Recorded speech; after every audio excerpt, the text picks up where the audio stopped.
Welcome to Get Mad. I'm Mad Hildebrandt, and on this episode, we're joined by Geoffrey Young. Geoff is a Democrat running for governor in Kentucky.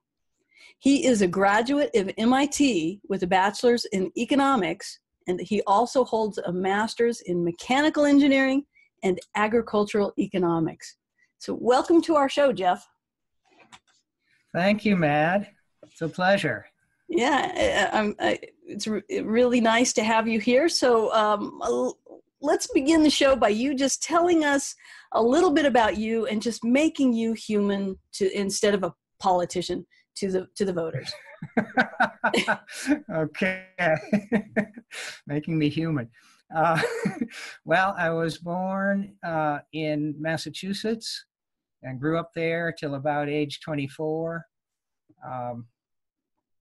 I read Gandhi's autobiography probably in junior high or high school, and was inspired by the idea of nonviolent resistance, peacemaking, diplomacy, and basically solving problems in a peaceful and constructive way. I didn't know anything really about politics until near the end of high school, when I read a couple of books by Noam Chomsky on the Vietnam War. So that would have been about 1973, 1974. And that made me realize that most everything I'd been taught about American history was false. It was patriotic propaganda. And he became my intellectual hero, I guess, until today. I decided I wanted to go to MIT so I could take some classes with him, and I was able to do that. Majored in economics, and I came from a middle-class family, a lot of emphasis on learning and all that. And so, yeah, I was lucky enough to be able to do that. Took 2 classes with him, and each lecture in the first class, it was on U.S. foreign policy since World War II, was like going to a public talk, but he was approachable, you could ask questions and all that. So it was better than a public talk. Anyway, I read all his books on politics, and none of his books on linguistics. That's way over my head. But politics, pretty much all of his books since 1973. And so when I got to Kentucky, 1982, I joined some peace organizations. I became a Quaker, joined the Quaker meeting, and then worked for state government in their energy office, which has an environmental connection. The Division of Energy, the mission was to promote energy efficiency and renewable energy in all sectors of Kentucky's economy. So that was a good job. Worked there about 15 years. Then retired 5 years early and became a full-time political activist. So that's where I am now. I only started running for office in 2012. I never ran for anything. In 2012, I ran for the Kentucky House from Lexington, Fayette County. Everybody talks about counties in Kentucky. Do you all have counties in New Mexico? Yes, ours are counties here. And okay. You're talking about that you're running for offices. You most recently ran for Congress, and you were knocked out by Amy McGrath. So can you talk about that experience for you? Sure. This was the 3rd time I ran for the U.S. House of Representatives from Kentucky's 6th District, Central and Eastern Kentucky. Main city is Lexington. So I ran in 2014. There was an unknown establishment Democrat in the primary. I got 39% against her. which scared everybody. You know, she spent like 9 times more money than I did, but somehow I got 39%. Then in 2016, I ran against another establishment Democrat. I guess all 3 have been women. It may be part of their strategy. And I didn't do so well against her. And then in 2018, there were 6 Democrats running. Mm-hmm. So very crowded field. I think Amy McGrath and 2 others were acceptable, would have been acceptable to the establishment, the Kentucky Democratic Party, the national organizations, you know, the DNC, the DCCC, which hands out money. Any of those 3 would have been fine. I was the 4th one, and then there were 2 that were even more unknown. I was absolutely unacceptable because I had sued the Democratic Party previously because of what they did in previous elections. And then in between running for the US House, I ran for governor in 2015, had a running mate. I had 1 Democratic opponent, Kentucky's Attorney General, Jack Conway. Mm-hmm. And he wiped me out, but he cheated. I don't know why he thought he had to cheat, but he did. So the party held a unity press conference in February, and the primary is in May. And so they had this unity press conference. I wasn't invited. I found out about it, but I went anyway. You know, I asked to speak for as many minutes as Jack Conway. They said, no, you can't speak for any minutes. So I went out, happened to have sign-making materials in my car. I made a sign that said, with Jack Conway, Democrats lose. And in fact, he did lose. But that was my first lawsuit. I sued the Democratic Party and for conspiracy to commit election fraud. Got thrown out of court. And the reasoning was Democrats don't have to follow their bylaws. Right. Just like the case in Florida with the DNC and Hillary Clinton. We have these bylaws that say we have to be fair and impartial. We don't have to follow those. Right. No, they're not binding. So that actually is still in the courts. I'm drafting a petition for certiorari to the U.S. Supreme Court over that case from 2015. It's been thrown out of federal court, state court, and now I'm going to the U.S. Supreme Court because it would set a terrible precedent and say the Democratic Party, and I guess the Republican Party too, can do anything they want. Right, and when you they can steal any election they want. They don't. It doesn't, and they're allowed to do it. Right. So that's a very bad precedent. Yeah, I have to appeal. And when you consider that you know, the excuse that we're given in court is that they're like a club. They're their own little group. They're their own, right. You know, so they can follow the rules or not. But right. The problem is that they are the incubator and of whoever our politicians are, who are going to be controlling the government. So they really right. are and aren't. That, you know, how private is that little club? Right. Well, they also have federal obligations. They have to, and state obligations. They have to conduct the primaries, and they get money from the state, from taxpayers, to put on Democratic or Republican primaries. So they're partly an agent of the state. But so far, no judges have been impressed by that logic. Yeah, well, we'll just have to wait. I'm not a lawyer. We'll have to wait and see what Donald Trump's Republican judges do. Yeah. It's a whole new ballgame. Kavanaugh. Better not go to him because he doesn't like citizens. That's true. That's true. Okay, so let's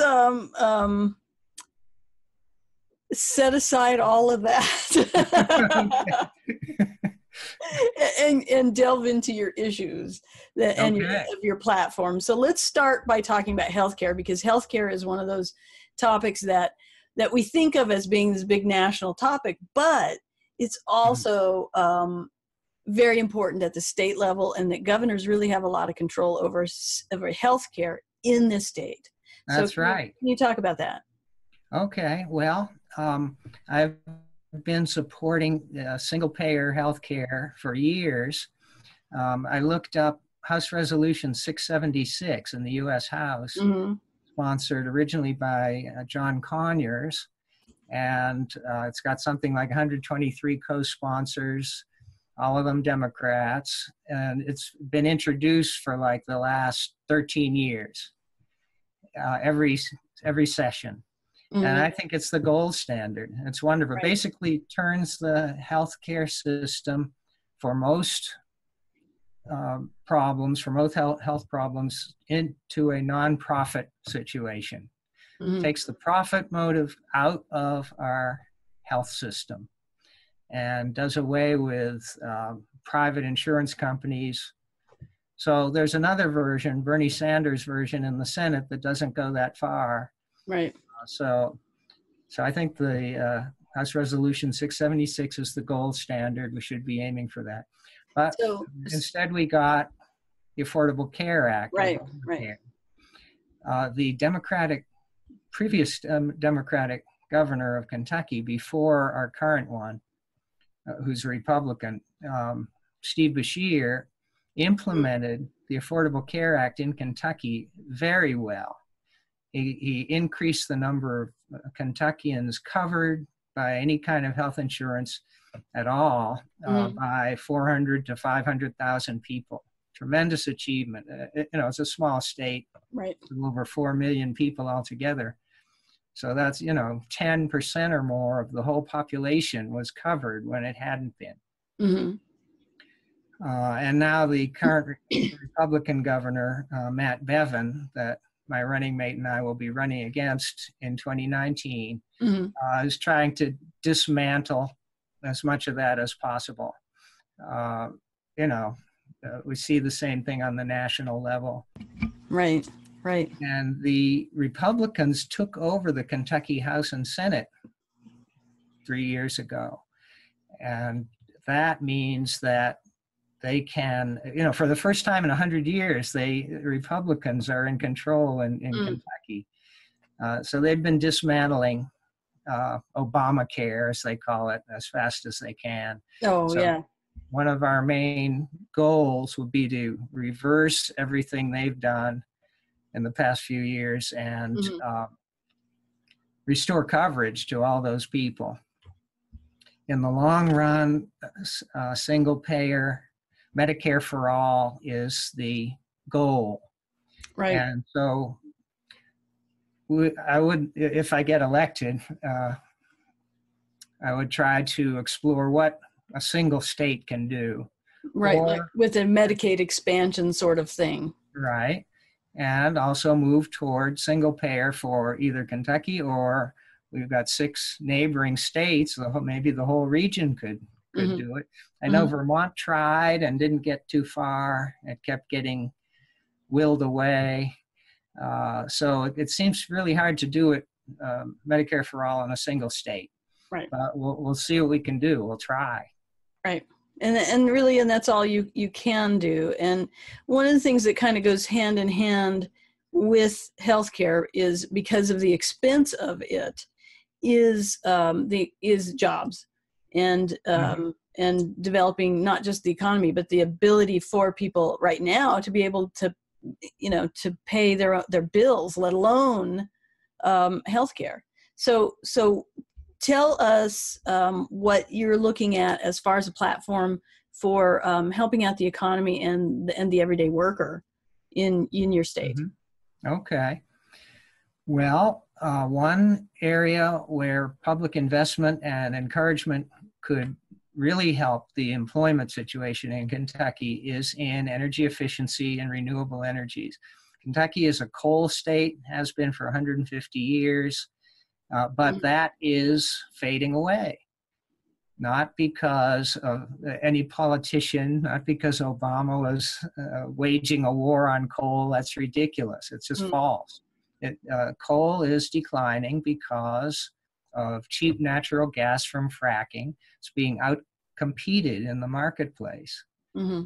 And so those coal jobs are probably never going to come back, coal mining. Right.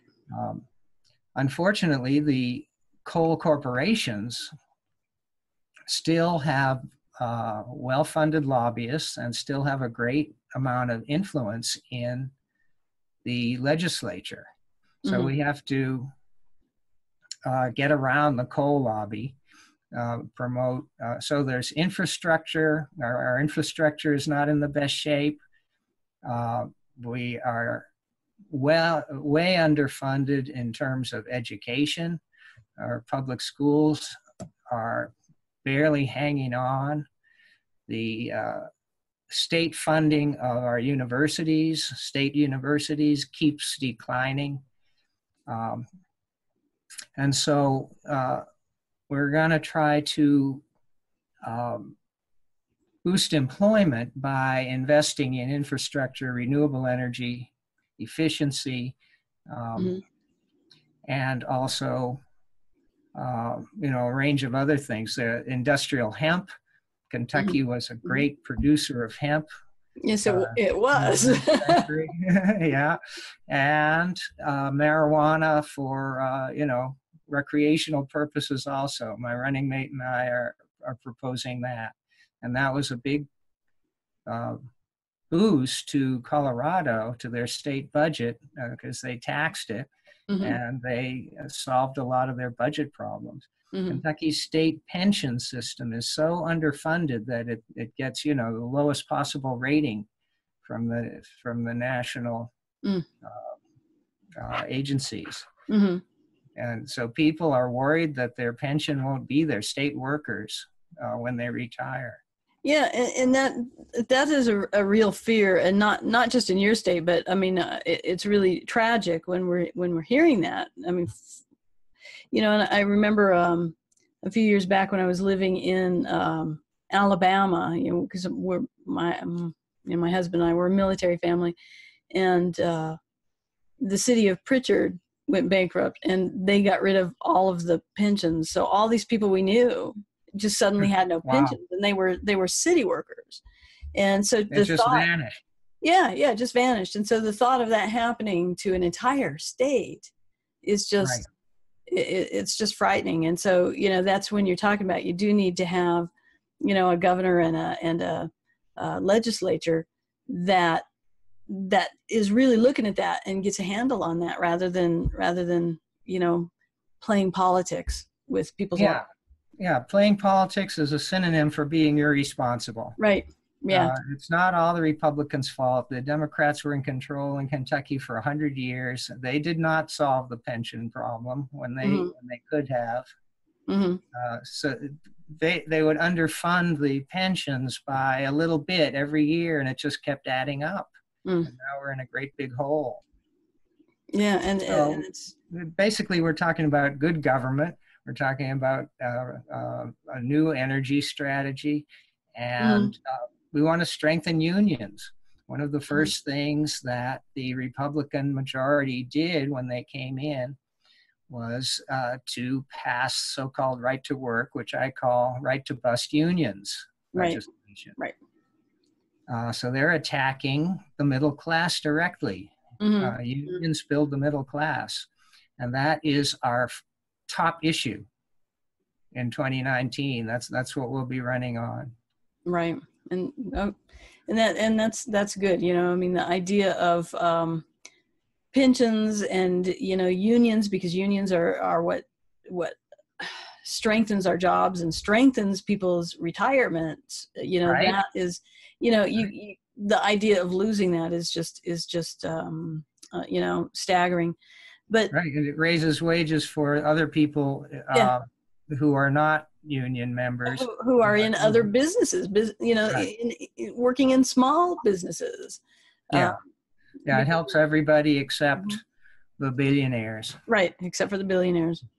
So while we're talking about pensions, let's just shift this a little bit and talk about the veterans in your state, because so many of them don't have a pension. So many of them are, have nothing.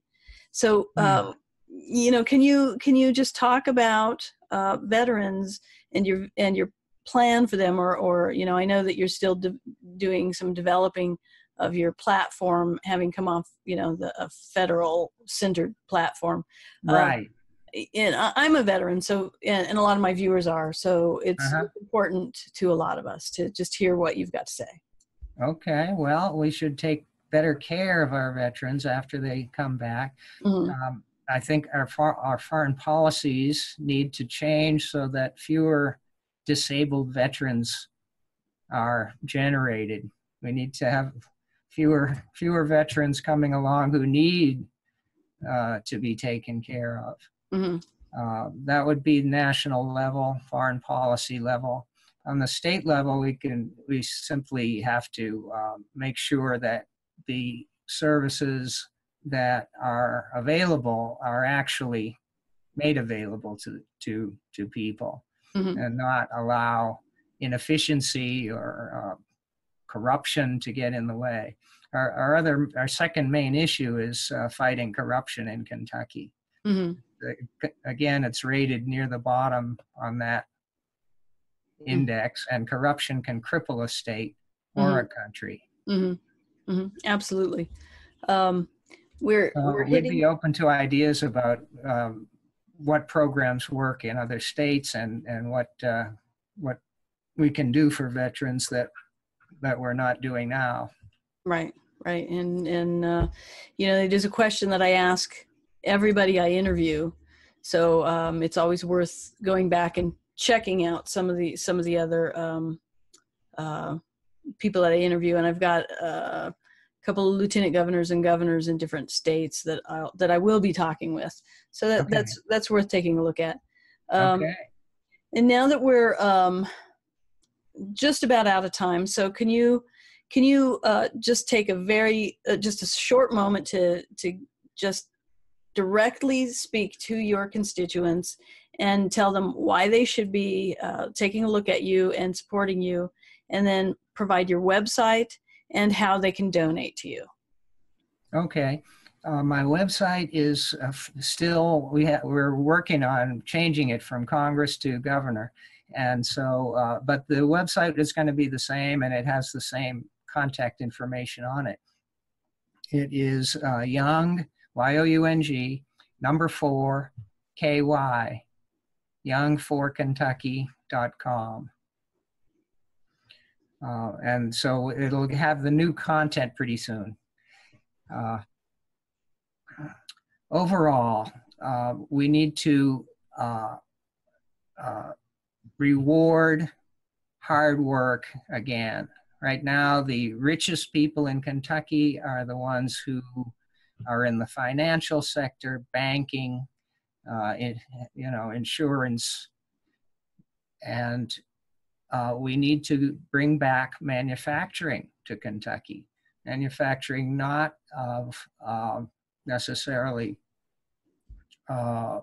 aluminum, which is highly energy intensive, but manufacturing of products in a way that does not destroy our environment.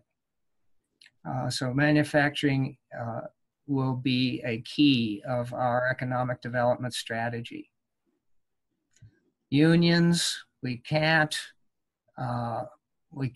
have workers atomized and facing corporations without the benefit of working together in cooperation in a union. We're also going to support cooperatives. So worker-owned cooperatives and consumer cooperatives expand the cooperative sector in Kentucky. Tax structure is very important. Right now, we tax our poor at rates that are outrageous, immoral. We are trying to fund our budget on the backs of the poor and the middle class, that we have to make our tax structure more progressive. If the federal government won't do it, then all the states should do it at the state level. We don't need any more billionaires. And what we need are people who can actually improve their situation and the situation of their family by working hard and cooperating with each other. That's our vision, working together to make it better for everyone, except the billionaires. Except the billionaires, yeah. And that's a good vision to have. So, Thank you. okay, so we're out of time now. So thanks for being here with us today and for sharing your vision with all of us. All right, thank you. Yeah. And thanks all of you for watching, and I'll see you next time on Get Mad.